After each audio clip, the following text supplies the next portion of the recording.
इसलिए महात्मा ने कह दिया, भाई तुम लोग जो करना है सो करो, ये सोना जो है वहां हमारे आसन के नीचे है।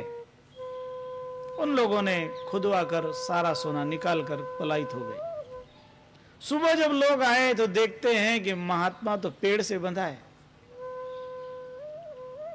तो महात्मा को खोल दिया। महात्मा ने कहा कि भाई सबको वंदन, मुझे अब ये धर्मशाला का काम नहीं कराना, क्योंकि गुरुजी ने कहा था और ये एक वस्तु का पक्का परिचय हो गया। फिर वहां से वो जगह छोड़ करके महात्मा अंदर दूसरी जगह जाकर जंगल में एकदम कुटिया बना के फिर रहने लगा। वहां कुटिया बनाए हुए थोड़ा समय बीता तो वहां पर एक जान, शादी की जान जा रही थी और उस जान पर डाकुओं ने आक्रमण किया। जब डाकुओं ने आक्रमण किया तो सब लोग इधर उधर तितर बितर हुए और बहुत से लोग डाकुओं के द्वारा मारे गए। तो उसमें से एक महिला बचकर किसी तरह से वहां से भागी। उसका परिवार पूरा सफाया हो गया था। तो उसने महात्मा की कुटिया देखी तो कुटिया के सामने जो पेड़ था उस पेड़ के नीचे बैठकर रोने लगी। महात्मा ने रोने की आवाज सुनी। दयालु थे महात्मा। पूछा कि क्यों रो रही हो बहन, क्या बात है? तो उसने बताया कि मेरा तो सब कोई गया, अब मेरा कोई आधार नहीं रहा, आप कृपा करें तो मैं यहीं रह जाऊं। तो महात्मा ने कहा भाई तुमको रहना है तो रहना, पर मेरी कुटिया में नहीं आना। महात्मा को गुरुजी के वचन याद आए कि गुरुजी ने कहा था कंचन से बचना, कामिनी से बचना, और ये तो कामिनी है। कुछ दिन हो गए, जब महात्मा कहीं इधर उधर जाए तो बहन कुटिया के आसपास सब सफाई कर दे और धीरे धीरे धीरे धीरे वो कुटिया के अंदर प्रवेश हो गई। कुटिया के अंदर प्रवेश हो गई और परिणाम यह हो गया कि दोनों पति पत्नी जैसे रहने लगे। और इतना ही नहीं, दोनों को 2 बच्चे हो गए। तो उस महिला ने कहा कि इस जंगल में बच्चों की पढ़ाई लिखाई कहां से होंगी, इनको पढ़ाना लिखाना है तो शहर में चलना पड़ेगा। तो दोनों बच्चों को कंधे पे लेकर के और उस महिला को साथ में लेकर के महात्मा शहर की तरफ आ रहा है। तब गांव के लोग कहते कर देखते हो ये वही साधु है, ये बाबा जी वही है। और ये बात सुनकर अपने को लज्जित महसूस करके महात्मा ने कहा ओहो, ये तो मैं कहां माया में फंस गया। और बच्चों को और उस महिला को त्याग करके महात्मा वहां से भी दूर भागा और एकदम घने जंगल में जाकर बैठ गया और तप करने लगा। तप करते करते उसके अंदर सिद्धि आ गई, क्योंकि तप से सिद्धि मिलती है। सिद्धि आ गई। एक दिन जहां वो तप कर रहा था वहां पर एक गडरिया जिसकी भेड़ खो गई थी, उस भेड़ को खोजते खोजते वहां आया था। महात्मा को देख करके वंदन किया और कहने लगा महाराज मेरी भेड़ खो गई है और वो मेरी सबसे अच्छी भेड़ है, आप कुछ आशीर्वाद दो तो आपके आशीर्वाद से मेरा कल्याण हो जाए। महात्मा दयालु अपनी दाढ़ी का एक बाल निकाला और कहा कि ले जा ये बाल, ताबीज बना के पहन लेना, तेरा भला हो जाएगा। उसने दाढ़ी का बाल लिया और उसको भेड़ भी मिल गई। उनको गुरु मान के वो चला आया वापस। धीरे धीरे धीरे वो तो बिल्कुल समृद्ध हो गया, महात्मा का आशीर्वाद फला। क्योंकि मिथ्या न होई देव ऋषि वाणी, तो उनकी वाणी थी और तब किया था। वो ऐसे थोड़े कोई सबकी वाणी लगती है।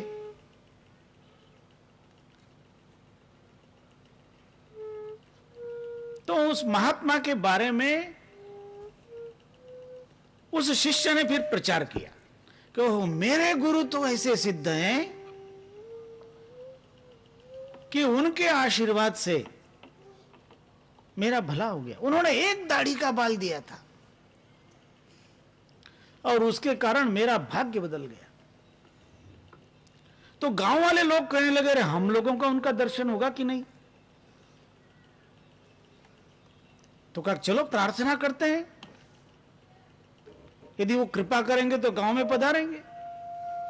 सब गांव वाले लोग जाकर प्रार्थना किए कि गुरुदेव आपने इस पर दया की, हमारे पर भी कुछ करिए, आप गांव में आकर थोड़ा हमको सत्संग कराइए। सबने महात्मा से प्रार्थना की, दयालु महात्मा। और वो महात्मा सब गांव वालों का कहना मानकर गांव में आए, सत्संग कराया। पर गांव वालों को सत्संग से तो कुछ लेना देना नहीं था। प्राय ऐसा देखने में आता है, लोगों को सत्संग की अपेक्षा प्रसाद से लेना देना ज्यादा होता है। सत्संग से कम, सत्संगी कम होते हैं, बाकी स्वार्थ सिद्धि के लिए बहुत होते हैं।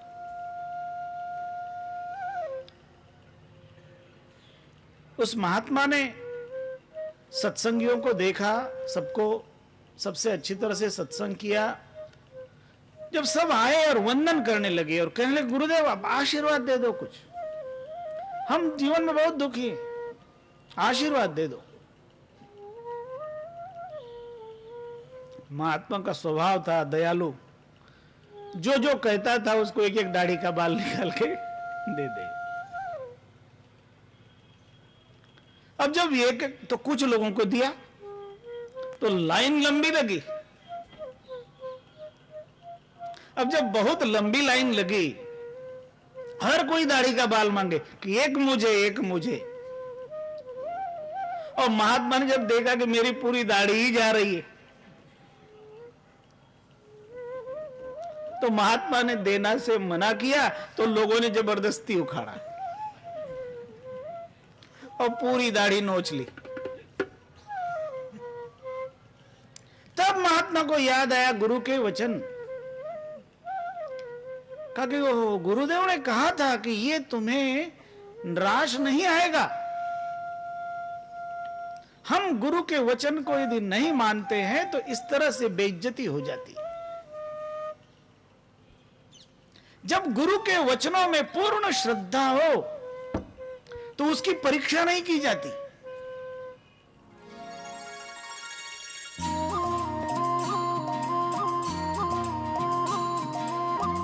उन्होंने सद्गुरु से जो प्रश्न किए और उस प्रश्न के द्वारा जो ज्ञान सद्गुरु ने बांटा, वह ज्ञान, यह ब्रह्म निरूपण है। और वह जो तत्व के ज्ञानी हो जाते हैं, जैसा धर्मदास जी जैसे महापुरुष हो गए, फिर उनके लिए कोई भी पाप का कारण नहीं रहता। वो निष्पाप हो जाते हैं, संपूर्ण निष्पाप। न तो कोई पाप का लेप लगता है, न तो उन्हें कोई पुण्य में आसक्ति होती है। पाप पुण्य दोनों है बेड़ी, एक लोहा एक कंचन केरी। वो जानते हैं कि दोनों बांधने वाले हैं, पाप भी बांधेगा और पुण्य भी बांधेगा। इसलिए वो अपने आप को पाप से और पुण्य से, दोनों से अलिप्त करा लेते हैं। जैसे कमल जल में रहता है, इस तरह से वो संसार में रहते हुए भी संसार से लिप्त नहीं होते। और वह जो परम तत्व है, वह परम तत्व ही वास्तव में निरक्षरम परम ध्यानम निरक्षरम परम तपः अगम्यम गच्छति प्राणी लभेद्यदि निरक्षरम। उस निरक्षर तत्व को प्राप्त करें तो वही परम तप है, वही परम ध्यान है और वही अगम्य तक पहुंचाने वाला मुख्य साधन है। यदि वो सद्गुरु की कृपा से जिसे प्राप्त होता है वह परम गति को पहुंच जाता है। मुख नासिक निर्यांतम यदा रुंध्यात् समीरणम गुरुगमात् स्फुटेन्नादो ब्रह्मरंध्रेप्यनाहत। फिर इसे जरा दूसरी तरह से कह रहे हैं। एक ज्ञान मार्ग है जिसकी चर्चा ये हुई, अब योग मार्ग की चर्चा करते हैं। कहते हैं कि जो योगी होते हैं, जो साधना करते हैं, योग साधना,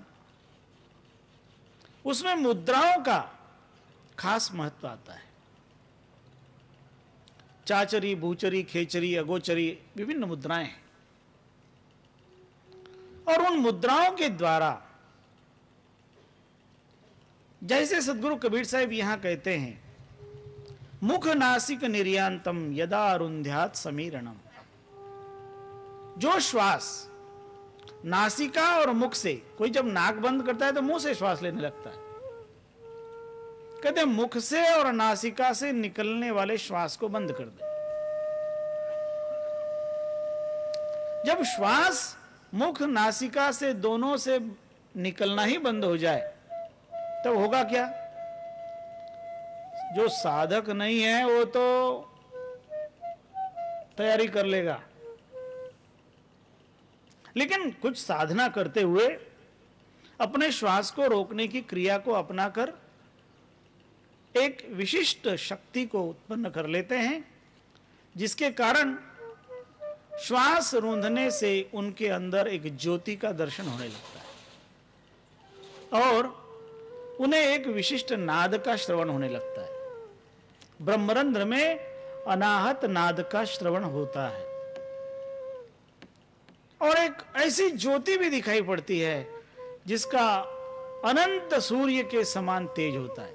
जिसको अनुभव करना हो कर लेना, पर हम नहीं कहेंगे कि कर लेना, क्योंकि किसी अच्छे योगी गुरु का सानिध्य हो तो कर लेना, लेकिन नहीं करो तो ये अच्छा है।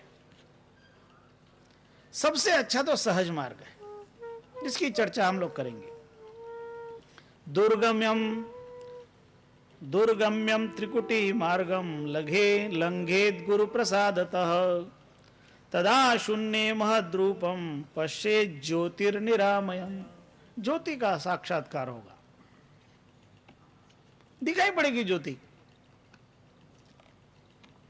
और उस ज्योति के दर्शन करने से योगी अपने आप में यह समझ लेता है कि मैंने सब कुछ पा लिया। लेकिन उस ज्योति का दर्शन ही वास्तव में सब कुछ नहीं है। ज्योति तो जो भी साधना करेगा, आंख नाक बंद करके श्वास को रोक के मुद्रा करते हुए, कान से ध्वनि सुनना बंद करके अंतर की ध्वनि सुनने के लिए तत्पर हो जाएगा, तो उसे उस ज्योति के दर्शन होंगे। योग में प्रायः इस प्रक्रिया को किया जाता है। हम भी पहले बहुत करते थे और करने की प्रक्रिया आपको बता देते, करने के लिए नहीं कहते, प्रक्रिया बता देते। अंगूठे से कान बंद करने की, तर्जनी से आंखें बंद करने की, और 2 उंगलियों से नासिका बंद करने की, और जो कनिष्ठिका उंगली है उससे होठ बंद करने की। इस तरह से यह एक सभी मार्ग को बंद करने का उपाय होता है। फिर श्वास हो गया बंद। जब श्वास बंद होगा तब धीरे धीरे धीरे धीरे आप अनुभव करोगे कि आपके सामने चक्र जैसी ध्वनियां आने लगती हैं, आकार आने लगते हैं, उनमें तरह तरह के रंग होते हैं और वे रंग फिर अधिक देर तक आप यदि श्वास रोक सकते हो तो वो रंग छटते जाते हैं, उसके बीच में एक काला बिंदु जैसे रहेगा। और भी आप श्वास रोक लो तो धीरे धीरे वो बिंदु भी छटते जाएगा, और बाद में उस बिंदु के छट जाने के बाद जो प्रकाश पैदा होगा वह आप अनुभव कर सकोगे कि सूर्य से अनेक गुना ज्यादा होता है। वो व्यक्ति के अंदर ही है, वो कहीं बाहर से नहीं आ रहा है, क्योंकि संसार का सबसे बड़ा प्रकाश तो व्यक्ति के भीतर ही विराज रहा है। और इस तरह से एक साधक योग के द्वारा उस प्रकाश का अनुभव कर सकता है। योगियों ने योग साधना में बहुत तरह तरह से इन चीजों को व्यक्त किया है, और उस योग मार्ग का संक्षिप्त परिचय यहां कबीर साहब ने दिया है। क्योंकि सर्वप्रथम जो मार्ग बताया वो ज्ञान मार्ग था, अब जो दूसरा मार्ग बता रहे हैं वो योग मार्ग है, ध्यान मार्ग है। और यहां जो योग मार्ग बता रहे हैं उससे थोड़ा अष्टांग योग से संबंध है। लेकिन कबीर साहब का मूल उद्देश्य तो सहज मार्ग से है, और साधक को सहज मार्ग के प्रति ही अपनी रुचि रखनी चाहिए।